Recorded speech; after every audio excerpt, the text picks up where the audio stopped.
Hello everyone, what's up? Prince 12 here with another episode review of Skeleton Crew. Today we're taking a look at episode 7 of 8, the penultimate episode before the finale. So I've got a few more things to say about this episode. This one was it was kind of short like the last one, but I think it was a little more involved, just with a lot of things happening.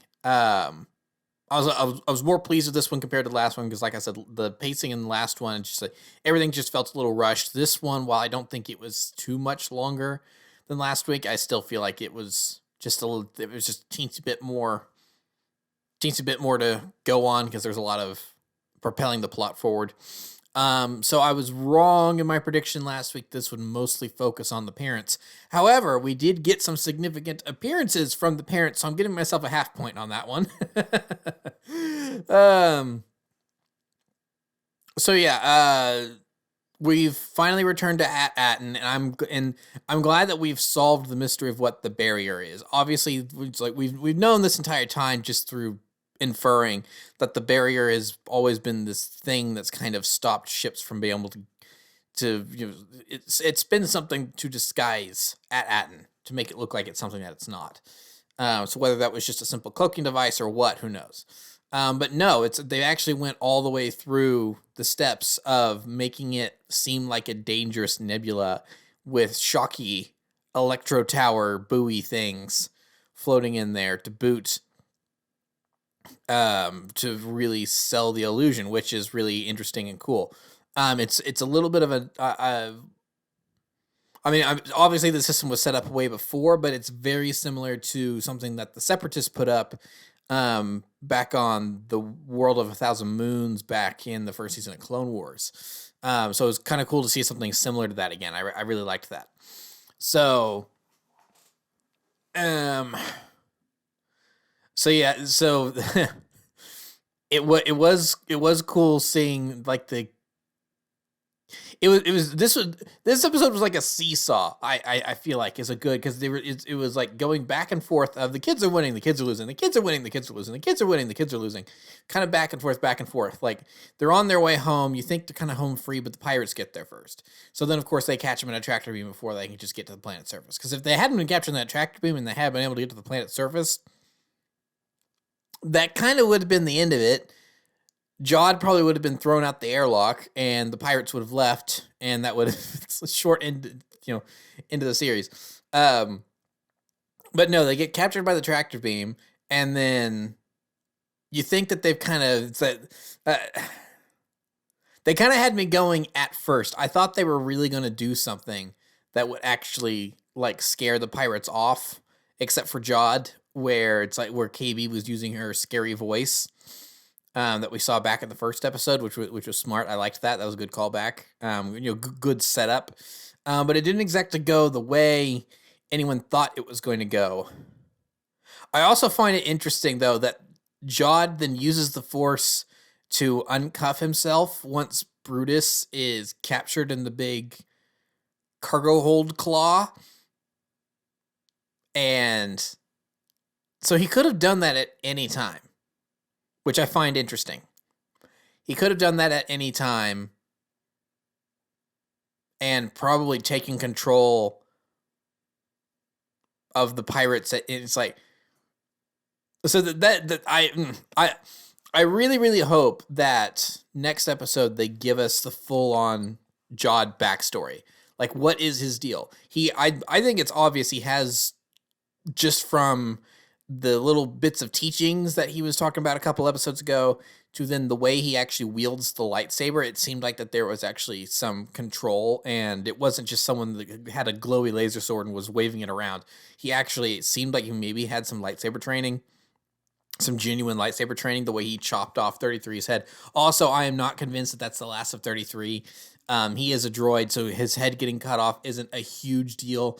C-3PO has been dismantled I don't know how many times. He's always put back together by the end. R2 got blown up at the end of A New Hope, and he was fine. So I'm sure like the very last moments of next episode, they're going to do the classic Star Wars, everyone's having dinner together or something. We get the big group shot of everyone together, and 33 is probably there as their new butler droid, babysitter bodyguard type, with maybe some some modifications to his body so he's not having to, like really limp around with that peg leg all over the place. But I am really, really hoping that we do get like the full Jod backstory next episode, because I'm very curious. Because like I said, he's clearly had some training. Knowing that he has the Force in this training, it's like, why is he really keeping it a secret? And at this point in time, I mean, maybe unless he's just afraid that Luke Skywalker is going to come and blast him into oblivion. It's like, well, you're a Force user doing pirate things. We can't have that. So sorry, I got to kill you now, because that's the way things work.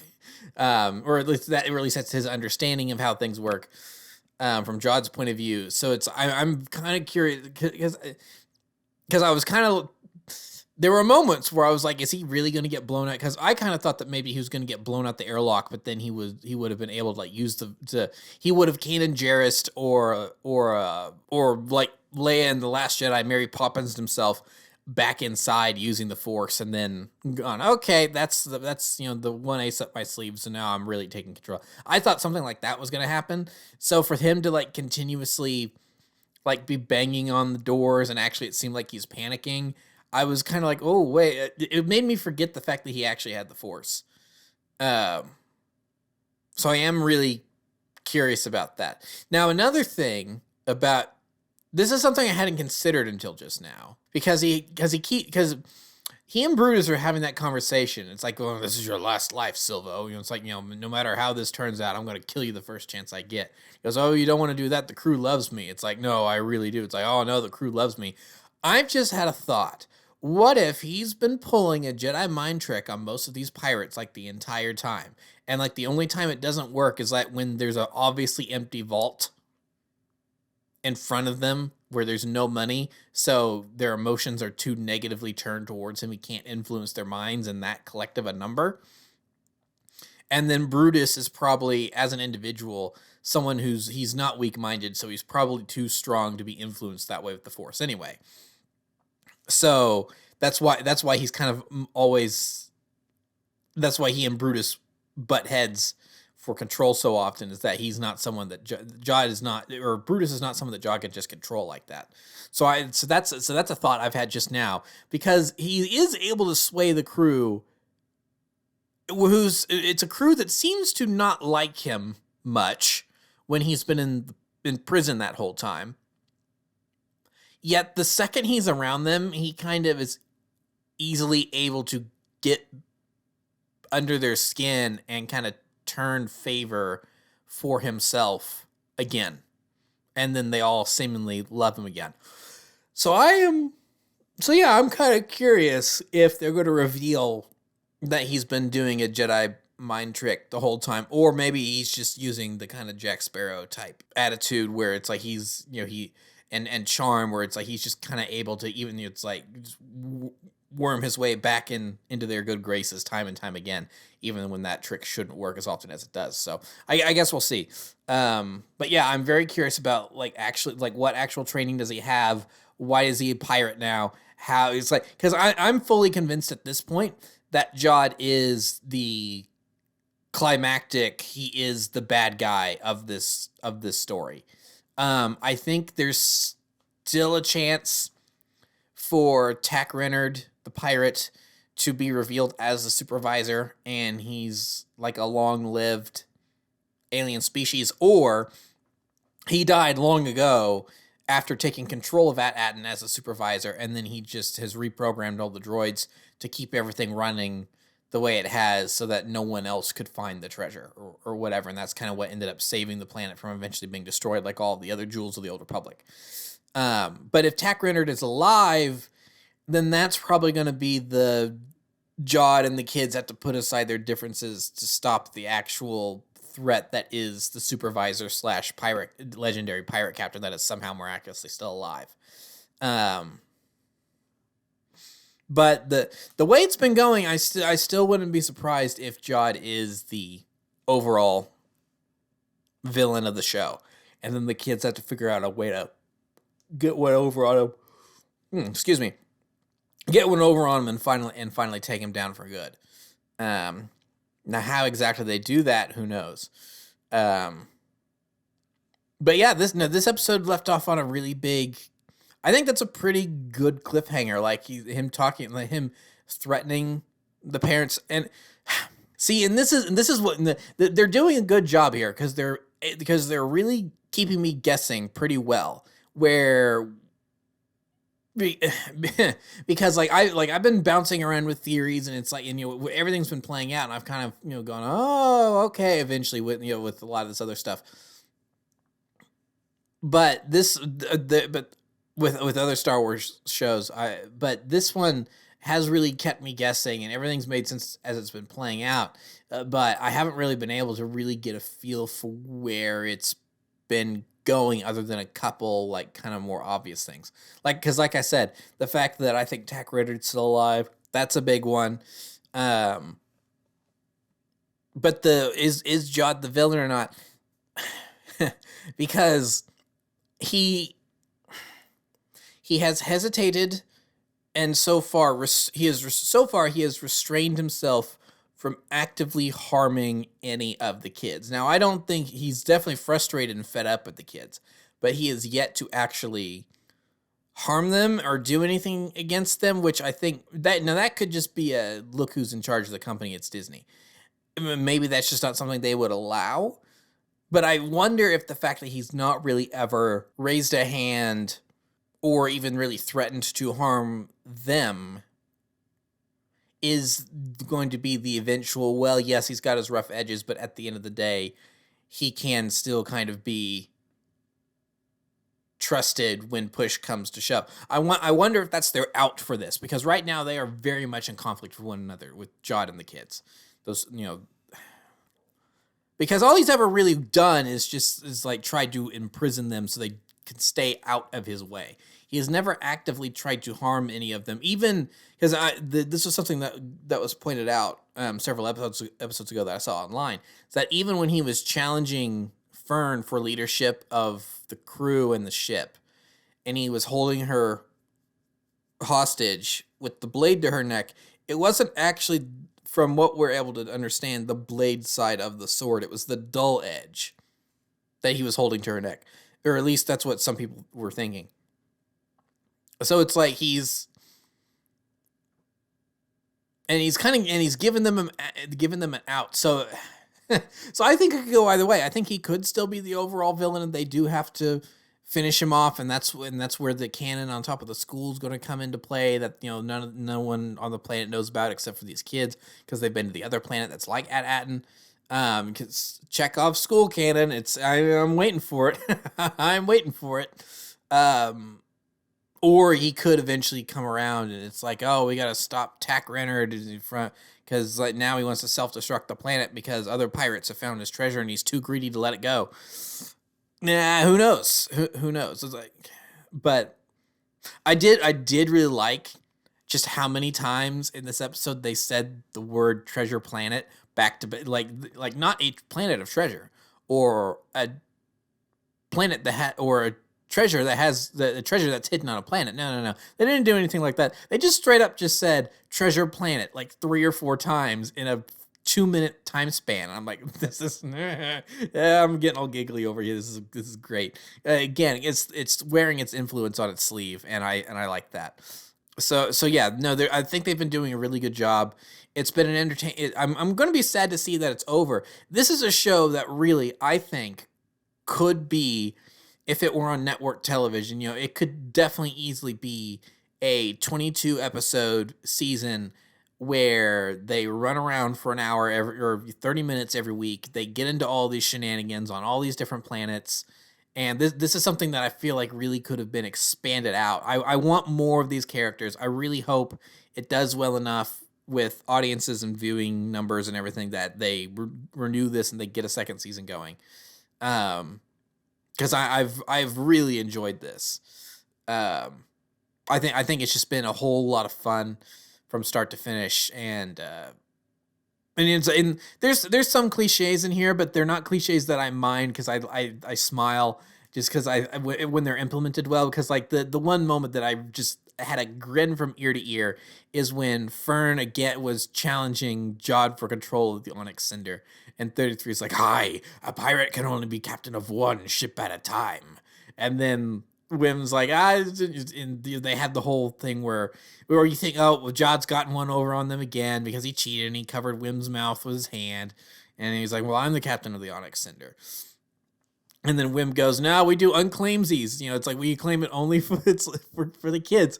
It's like, well, that's not how that works. And then 33 punches his lights out and goes, aye, but it be close enough. And he makes the conscious decision to, instead of just following his programming and do the pirate code, he's like, nah, I'm all in on these kids. I like these kids. I may just be an old pirate droid, but darn it, I like these kids. And he kicks all the other pirates off the Onyx Cinder, and they blast away towards the planet. I loved it. That was so great. I was like, yes, you go, 33. I love this droid. And then he was decapitated mere minutes later. But like I said, I really doubt that's the end of 33. I think he's going to be back. He is just a droid, and no offense, but he is just a droid. He can be repaired. And it's a lightsaber. That was a pretty clean break, just where the neck is. So I mean, you hook his head back up to power, and I think he'll be fine. But it is, and I wonder if it's almost like a running joke where 33 has been like deactivated like at least once an episode in different ways, because he was found deactivated in the first episode, and we kind of saw him powering on. Then the second episode, he was stunned by pirates at the pirate port. Then the third episode, they had to wake him back up. Then the fourth episode, Jod switched off his power when he was going all Terum limb from limb at Akram. Then episode 5, he was fine. Then episode 6, he was once again stunned by pirates coming out of the sewer entrance. And then in this episode, he's decapitated. So it's like 33 has not been having a fun time. He's been like beaten up, stunned, shot, turned off, decapitated like every turn. So that's another reason why I don't think that he's down for the count completely. I think once they just hook his head back up to power, he'll be fine. Because if they really end this show and it's just like, nah, 33's dead. That's the end of his, his power core is severed. Nah, he's just done. If that's the end of 33, I'm just going to be very upset because I love that droid. That droid, in my opinion, can do no wrong. Kind of like Chopper. It's like, you are kind of a homicidal little maniac, but I respect it. I respect the attitude. So same thing with 33 here. 33 is just like, I just love that character. I really don't think he's done for. And just Nick Frost is so clearly having such a fun time voicing him, doing like the pirate affectation, but as a droid. So yeah, no, I'm really loving this character. So I mean, obviously there's still an episode left, but I will say if I have kind of one complaint about the series as a whole,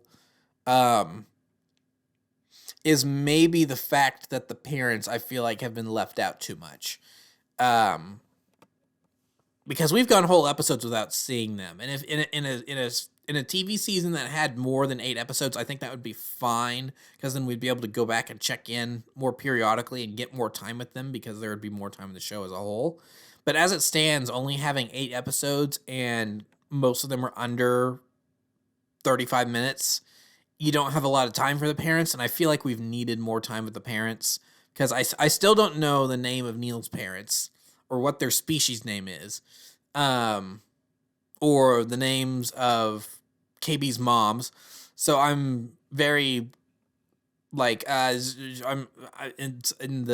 even well, I don't, now that I'm thinking about it, I don't think I know any of their names, because what to say, oh, I know the name of Wim's dad. It's Wim's dad. Just, oh yeah, hold on, I don't know his name.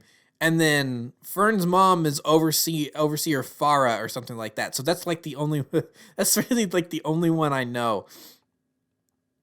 Everyone else, I'm not even just like, I won't, because I remember like in my review for the first 2 episodes, my kind of prediction at the time is that Fern's Fern's mom and Wim's dad were going to end up getting off the planet somehow and like chasing the kids around the galaxy, trying to get them back. And he was going to be like this big kind of timid nerd character, and he was going to grow and change and really have a character arc of his own.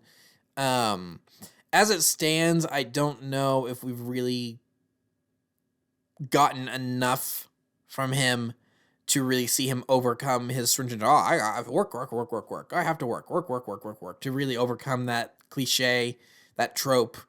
I mean, he took the chance with the data card or whatever. And if that's supposed to be like it, kind of weak. So it's kind of why I was hoping that this episode was going to like have a lot with the parents.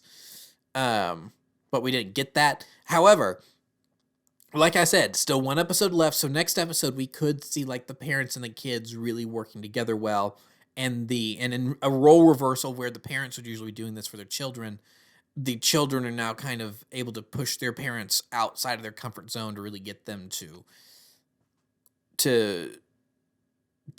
really be active in their kids' lives, because I think that's kind of part of it's like the way the whole planet's made up, and the fact that they're hidden and they're all just supposed to work towards the great, to help the great work or whatever.